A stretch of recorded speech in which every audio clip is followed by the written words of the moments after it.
How are you today? It is time once again for the Forward Podcast. I'm Derrick Day. This is coffee, and here's our subject. Now, I want to start with something. On Friday, the Supreme Court of the United States struck down the precedent of Roe v. Wade, basically giving states the option to make abortion illegal. And I'm not actually going to talk about that because in this particular season of the podcast, I'm not getting into the things that I want to rant about. That's not my thing. But this presents a really good opportunity for some real introspection and self-examination. Because there are people on both sides of this issue that have deep emotional responses to this. And one of the issues that is coming out of this, or one of the emotions, is hatred and anger.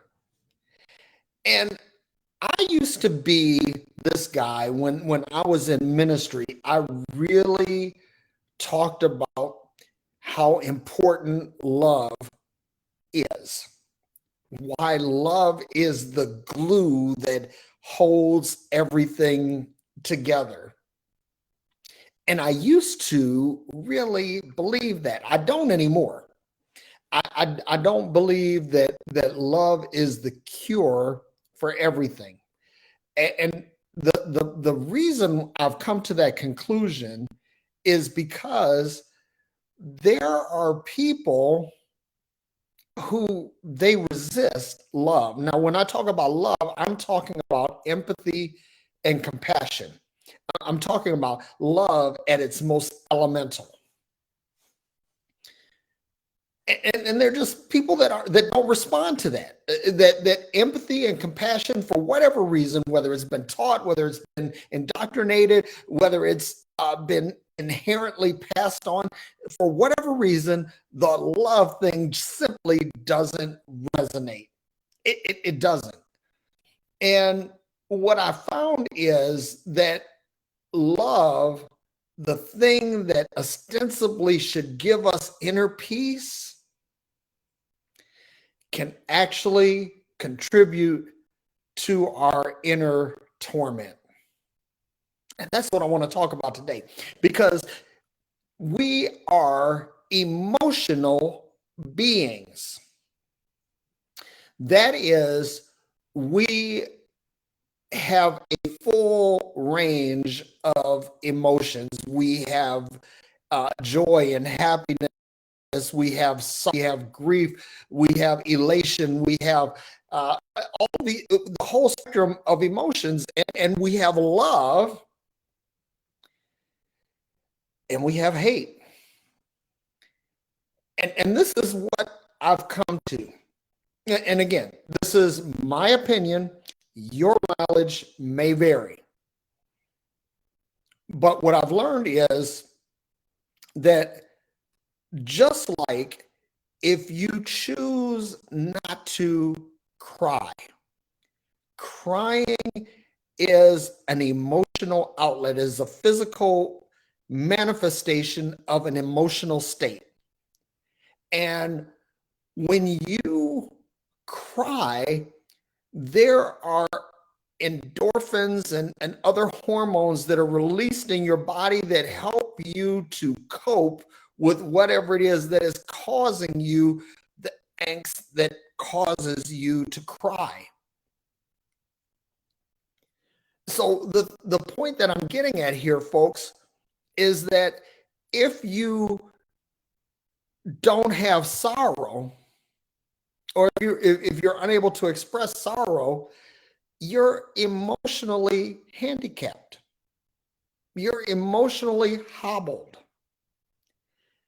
And likewise, when it comes to anger and hatred, that if you don't have an outlet for these things, then you become emotionally hobbled. And when you try to, this is the thing, that people try to bottle up the emotions that they don't like. Because honestly, it's like if you're expressing hatred all the time, someone could rightfully conclude that you're a dick. And nobody wants to be a dick. Well, most people don't. There's some people that embrace their dickness. But that's another story, another topic for another time. The point is that people try to subdue certain emotions that they think will make them be viewed in a negative light.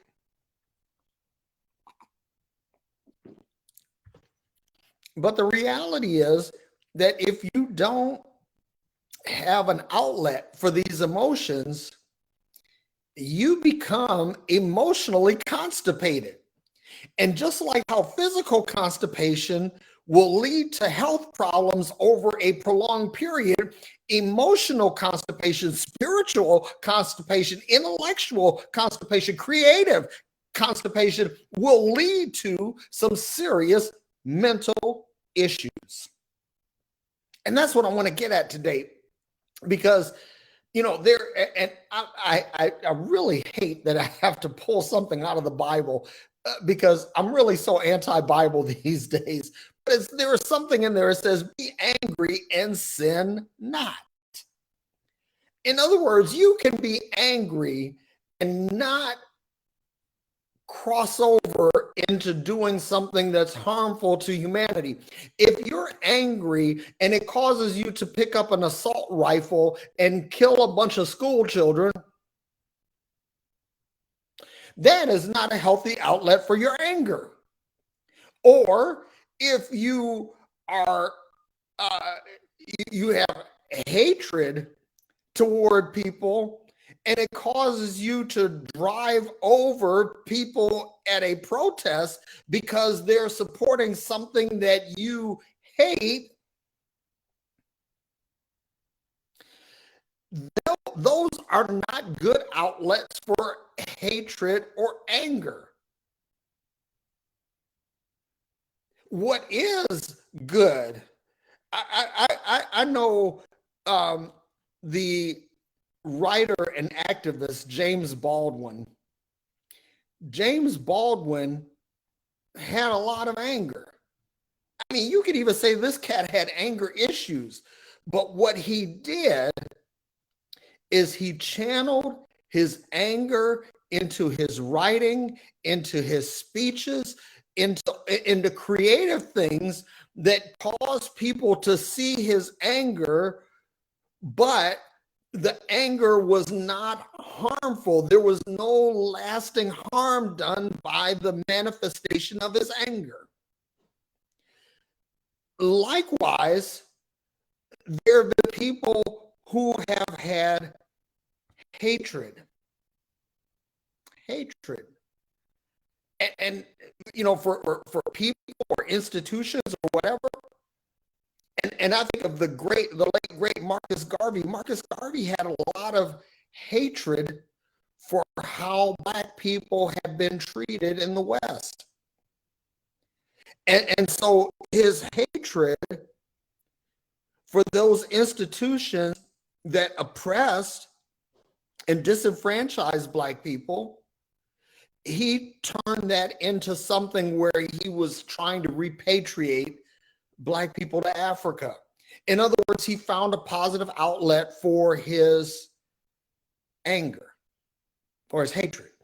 And likewise, there are people like Mike Tyson. Mike Tyson channeled the anger of his childhood and the hatred for how he had been treated by the criminal justice system, and he channeled that into his boxing craft and became one of the greatest heavyweight fighters in history. Bruce Lee, the late great actor, philosopher, and martial artist. Bruce Lee had hatred for the people who had oppressed the Chinese. And if you watch his movies carefully, or if you've read any of his books, you'll see where he was really troubled, that this caused him a great deal of angst. But guess what he did? He put that into his writing. He put that into his acting craft, and he certainly put it into his martial arts, and it made him great.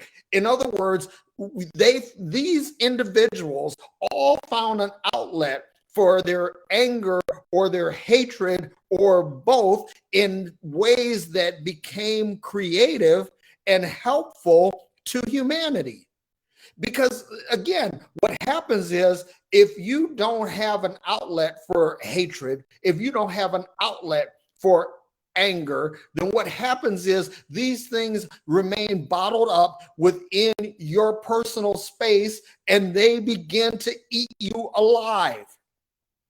These things will ultimately destroy you. And here's the thing: people have said to me, they say, "Well, Derrick, you're talking about hatred and you're talking about anger, and these things will eat you up." Because see, that's what religion teaches. Religion doesn't want you to be angry, and it doesn't want you to have hatred, because if you have these things, you are not easily controlled. See, here's the thing: that a person with a full spectrum of emotions and complete command of those emotions is someone that cannot be easily subdued. They cannot be easily pacified, and hence they cannot be easily controlled. Do you get what I'm saying? This is really, really important. And so when it's so funny how there are a lot of white people that like to quote Dr. Martin Luther King Jr. and say, well, this is how how you should protest as a black person, because he was a man of love, not a man of hate. And let me stop you there. That if you read the letter from a Birmingham jail, you would know the hatred that Dr. King had for the institution of segregation. You would know the hatred that he had for the religious people that did not speak up on the topic of civil rights. Dr. Martin Luther King Jr., even though he preached love, he found an outlet for his hatred and his anger. And yet, and still, the man is considered to be a hero, and which is funny, because he wasn't considered a hero while he was alive. At the time that he died, 75% of Americans considered Dr. King to be a threat to the country. That they considered him to be something that was dangerous, or that he was polarizing, that he caused division. and yet, there's so many people that want to make Dr. King their go-to when shit gets sideways. But this is a man that was in complete control of his hatred and his anger. I'll give you some more. Kareem Abdul-Jabbar, he took his anger and his hatred and turned it into a scoring machine in basketball. Muhammad Ali took his hatred and his anger and turned it not only into his boxing craft, but also how he dealt with the U.S. government and how he dealt with Western society at large. These were people that they developed a creative or healthy outlet for hatred and anger. Now, there are a bunch of other emotions that we can get into. We talk about sorrow and grief and how, these things. But I want to speak specifically about anger and hatred, because I'm going to be honest that right now, in the wake of the Supreme Court ruling, I am angry and I am filled with righteous indignation and hatred. However, what I'm not going to do, I'm not going to go around physically assaulting, shooting up, or otherwise causing harm to any members of humanity. What I am going to do is I'm going to use the platform that I have in my podcast, in my blog, in areas that I do have a sphere of influence. I'm going to use this anger and this hatred to try to bring about change so that people don't have to suffer. And here's the other thing too, is that when you show others, because see, people don't care so much about what you say as much as they care about what you do. And when people see how you are effectively able to channel, control, and creatively express anger and hatred, people will see that they are not limited, or that they don't have to hold in these emotions, that they will see you by your example leading on how to properly express these emotions. And this is so very important, because one of the reasons why people go out and commit mass murders is because the anger and hatred that is causing them to do that, they have never had a paradigm or a proper model for how to express anger and hatred in ways that are not harmful. And because they don't have a template or a paradigm to operate against, they begin to act out in an uncontrolled manner. And this is the problem. Because see, if you don't develop an outlet for this, and because there are some people that say, well, I'm just going to subdue my emotions. I'm going to walk in love in spite of. I'm going to choose the way of peace no matter. Listen, that is fine, except what happens is you're trying to subdue something that's a natural part of the human psyche. And again, just like if you say, I'm not going to take a shit, you'll get sick and die, because everything that you're retaining that should be passed out of your body as waste will eventually kill you. That's just like, you know, I'm learning something about exercise, physical exercise, and when your body sweats. When you sweat, there are toxins leaving your body. There are things leaving your body. And here's the thing, the exercise is a good creative outlet for anger and hatred. They're good. These are good outlets. And when you do this, you'll sweat and you'll eliminate physical toxins from your body, but you'll also eliminate a lot of mental and emotional toxins. And that is the key, y'all. That is it.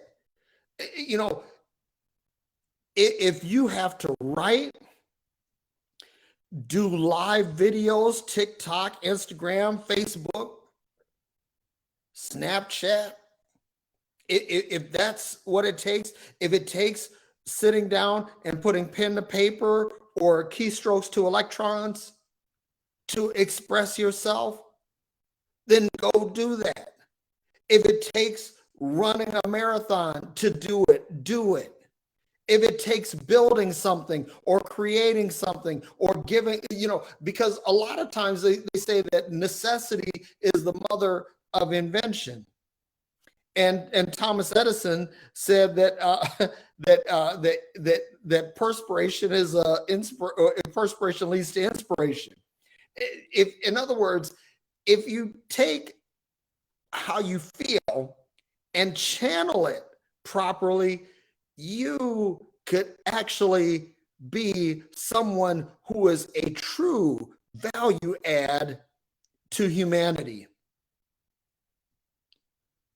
And listen, let me say this, because I've gone through this thing like that for years. I mean, for many of the years that I was in ministry, I didn't even use profanity. I didn't use any cuss words. But then I got over that moral hump, if you will, and was able to use profanity in a creative way. And I would say I would direct cuss words around people, but not to or at them. But I'm past that now. I'm actually in a really safe space, a really healthy space now, where I can cuss you out.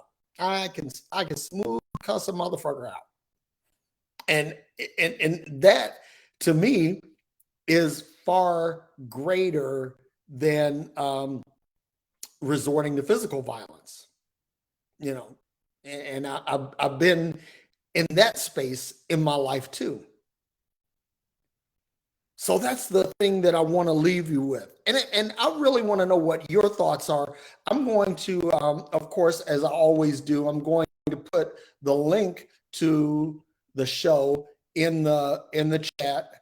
And if you are so willing, you can join in and share your thoughts in this as well. I'm going to hang on. I'm going to drop it in, and it's funny because like when I drop it, the link in the chat through Restream, it only goes to. Actually, it did go to Facebook. How about that? As normally it would just go to YouTube, but I want to make this available to anyone. So I want to know what your thoughts are. Is anger and hatred, is it useful or is it not? What do you have to say? I want to throw it out there, give you a chance to respond, and if you do, if you want to join in, click the link, and I will bring you from the green room to the stage, and you can share your comments. And that's what we'll do.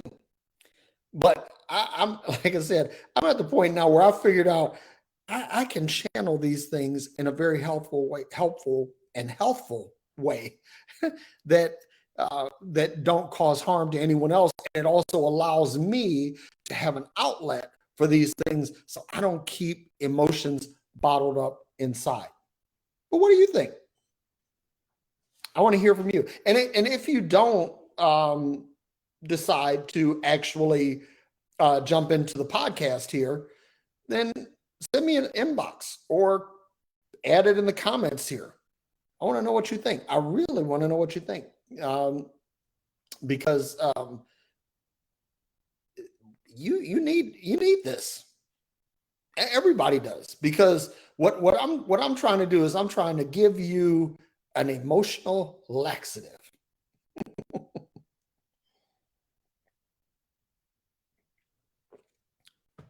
So while we can do this, let's go through the comments and see. C. Rodriguez, thank you for joining in. Ben Urban, always good to see you. Sandra Whitley, good to see you too. Ben says there's no hate like exclusively religious love, and I agree with that.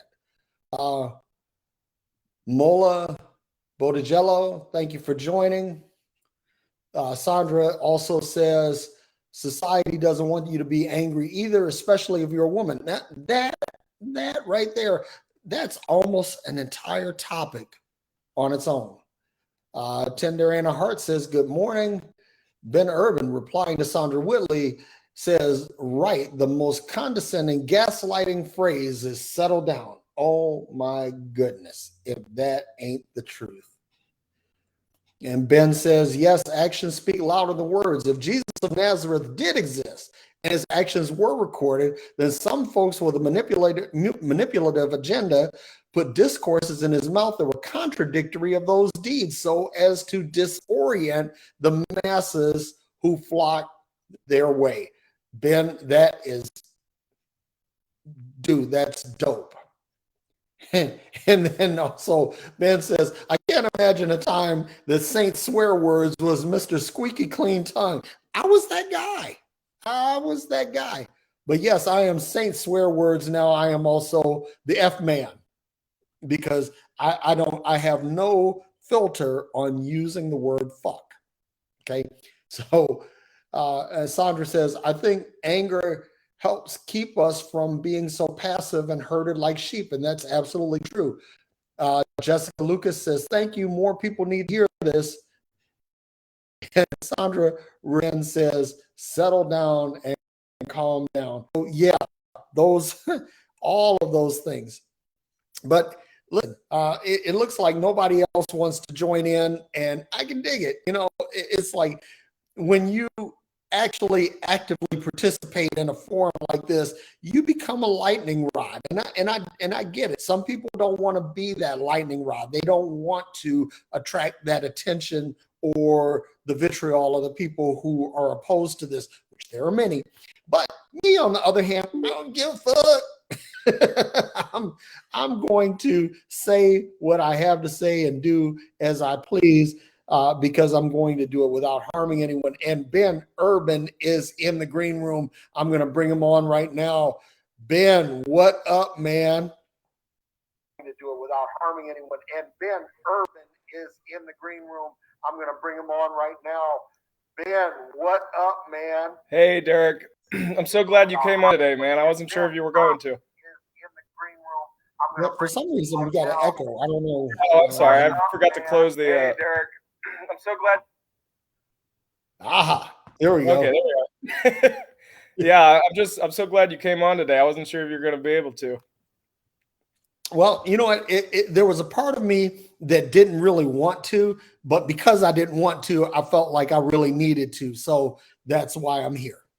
Well, this is a great topic, and I want to say I want to address both hate and anger separately because I feel like with hate, I'm really careful. I really want to be careful that I don't hate anybody if I can help it. I mean, there is justification for hate in some places for people, specific people, or institutions of people. But I like to stay away from the idea of hating the person so much. It's kind of like the whole hate the sin, not the sinner. Well, I feel like hate the institution, don't hate the people, because for the most part, they're probably, if they've been born into it especially, they don't know any better. And they're just pushing the same thing they've been indoctrinated into. So I try not to hate on the people and focus on my attacks or on the institution that made them this way. And I'm just trying to help them maybe clear their mind, to like what the truth really is. Or what I mean, at least, how I see that their truth is in fallacy.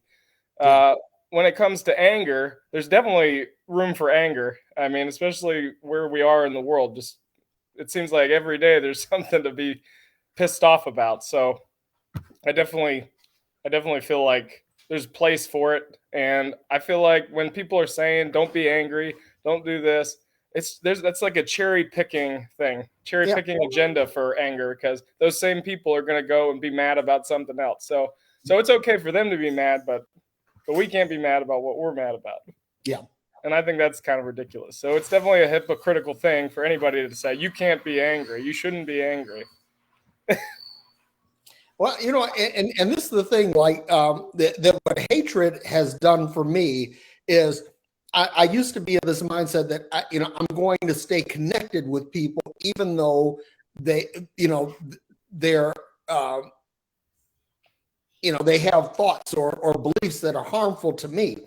But I've said no. I said for my own health, I just have to say, fuck them and move on.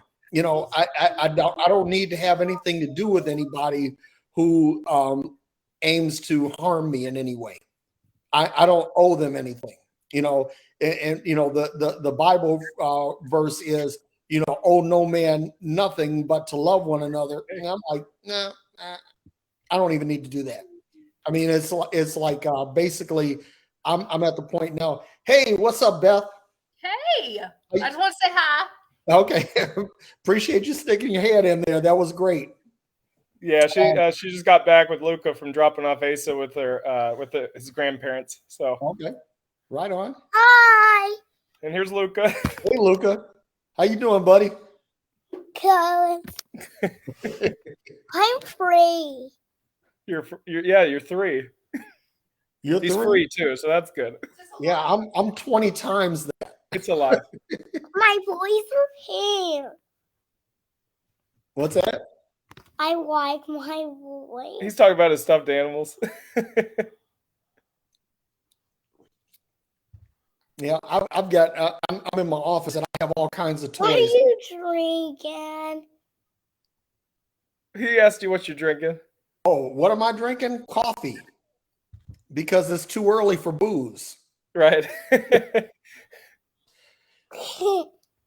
But some people would say, hey, it's 5 o'clock somewhere. Right. Some people like a little booze in their coffee. Yeah, like it's Sunday, so really a little bit of Irish cream might not have been a bad thing. But I wanted to be, completely clear for this particular session.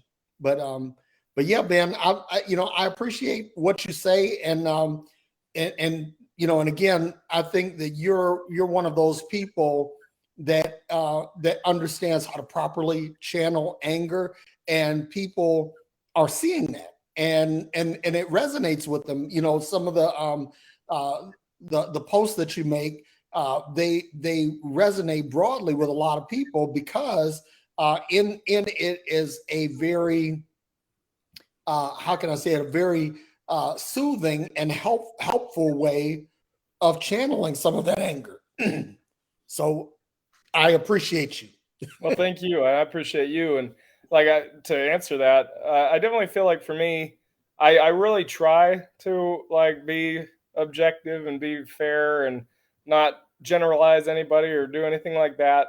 But if I do offend anybody, if there is some collateral damage, because of my posts, it's not meant to be that way. But if that happens, then I'm hoping that those people that might feel a little jabbed by what I say or what I'm putting out there, it'll just make them think about it.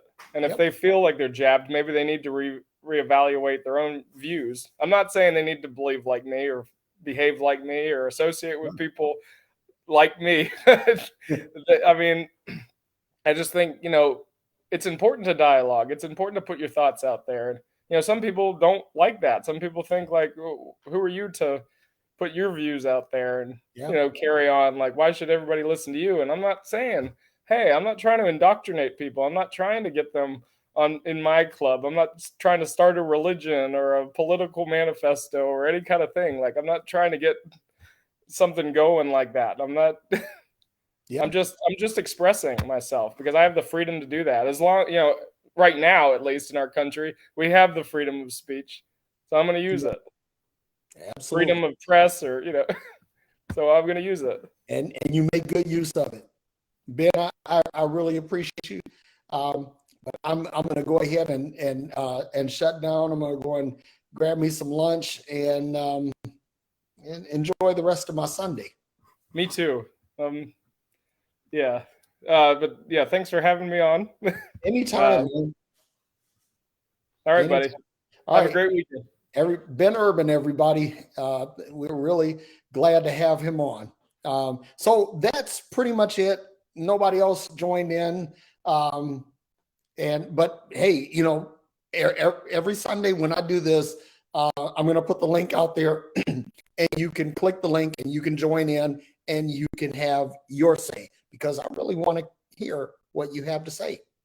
So in the meantime, may you be happy, may you be well, may you be filled with all emotions. Later.